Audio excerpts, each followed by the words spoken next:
Fangebold er et spil, hvor to hold spiller mod hinanden. Et hold skal via afleveringer bevæge sig op ad banen og score ved at aflevere gennem et keglemål i modstanderens forsvarszone. I modstanderens forsvarszone kan man som angrebsspiller blive fanget af modstanderholdets fanger, når man har bolden.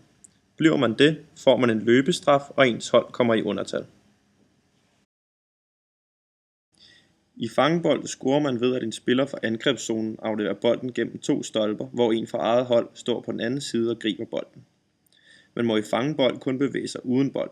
Det er derfor vigtigt, at alle ikke boldbesiddende spillere bevæger sig og gør sig fri, sådan så man kan få flyttet bolden op ad banen. Spillet foregår på en rektangulær bane af 10 x 20 meter, hvor midterstregen deler banen i forsvarszone og angrebszone. I hver ende er der et keglemål på ca. 3 meter. Hvert hold har en fanger, som kan fange modstanderholdets angrebsspillere og give sit hold overtal i en periode. Fangeren må kun befinde sig i sit holds forsvarszone. Fangeren er forsvarsgeneral og har en anden farve vest på.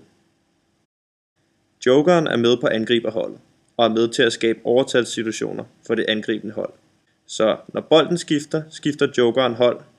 Jokeren kan ikke fanges af fangeren. Du kan erobre bolden på 3 måder.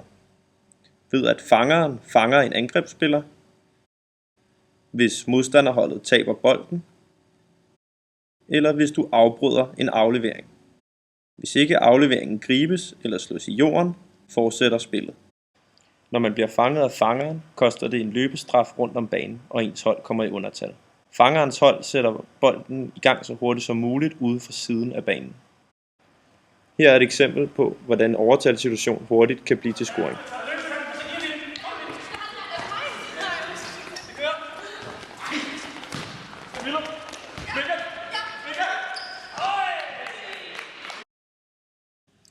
For at komme til scoring i fangebold, kan man med fordel træne en række tekniske og taktiske færdigheder. Individuelt kan man teknisk øve sig på at kaste præcise overhåndskast i brysthøjde til sin medspiller.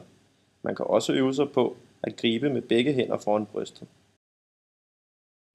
Taktisk kan man øve sig på bevægelsesmønstre såsom L- og V-cut og bandespil for at gøre sig fri fra sin modspiller. Holdtaktisk kan man arbejde på at bruge fangeren som playmaker og derfor skabe en ekstra mulighed for at vende og styre spillet.